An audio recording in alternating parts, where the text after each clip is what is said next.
Les textes liturgiques du mardi 3 juin 2025. Première lecture. J'achève ma course et le ministère que j'ai reçu du Seigneur Jésus. Actes des Apôtres 20, 17 à 27. Lecture du livre des Actes des Apôtres. En ces jours-là, depuis Maïlée, Paul envoya un message à Éphèse pour convoquer les anciens de cette église. Quand ils furent arrivés auprès de lui, il leur adressa la parole. Vous savez comment je me suis toujours comporté avec vous. Depuis le premier jour où j'ai mis le pied en Asie, j'ai servi le Seigneur en toute humilité, dans les larmes et les épreuves que m'ont valu les complots des Juifs. Je n'ai rien négligé de ce qui était utile pour vous annoncer l'Évangile et vous donner un enseignement en public ou de maison en maison. Je rendais témoignage devant Juifs et Grecs pour qu'ils se convertissent à Dieu et croient en notre Seigneur Jésus. Et maintenant, voici que je suis contraint par l'Esprit de me rendre à Jérusalem, sans savoir ce qui va m'arriver là-bas. Je sais seulement que l'Esprit Saint témoigne, de ville en ville, que les chaînes et les épreuves m'attendent. Mais en aucun cas, je n'accorde du prix à ma vie, pourvu que j'achève ma course et le ministère que j'ai reçu du Seigneur Jésus, rendre témoignage à l'évangile de la grâce de Dieu. Et maintenant, je sais que vous ne reverrez plus mon visage. Vous touchez qui je suis passé en proclamant le royaume. C'est pourquoi j'atteste aujourd'hui devant vous que je suis pur du sang de tous, car je n'ai rien négligé pour vous annoncer tout le dessein de Dieu. Parole du Seigneur.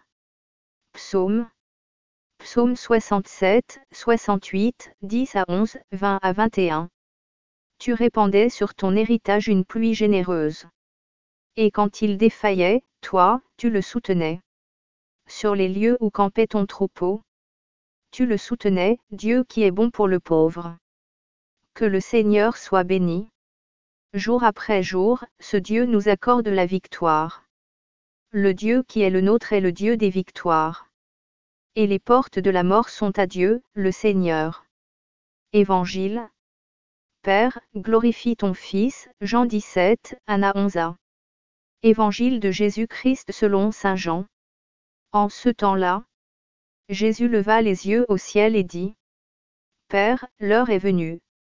Glorifie ton Fils, afin que le Fils te glorifie. Ainsi, comme tu lui as donné pouvoir sur tout être de chair, il donnera la vie éternelle à tous ceux que tu lui as donnés. Or, la vie éternelle, c'est qu'ils te connaissent, toi le seul vrai Dieu, et celui que tu as envoyé, Jésus-Christ. Moi, je t'ai glorifié sur la terre, en accomplissant l'œuvre que tu m'avais donnée à faire. Et maintenant, glorifie-moi auprès de toi, Père, de la gloire que j'avais auprès de toi avant que le monde existe. J'ai manifesté ton nom aux hommes que tu as pris dans le monde pour me les donner. Ils étaient à toi, tu me les as donnés. Et ils ont gardé ta parole. Maintenant, ils ont reconnu que tout ce que tu m'as donné vient de toi. Car je leur ai donné les paroles que tu m'avais données. Ils les ont reçues. Ils ont vraiment reconnu que je suis sorti de toi. Et ils ont cru que tu m'as envoyé. Moi, je prie pour eux. Ce n'est pas pour le monde que je prie, mais pour ceux que tu m'as donnés, car ils sont à toi. Tout ce qui est à moi est à toi, et ce qui est à toi est à moi, et je suis glorifié en eux. Désormais, je ne suis plus dans le monde. Eux, ils sont dans le monde. Et moi, je viens vers toi. Acclamons la parole de Dieu.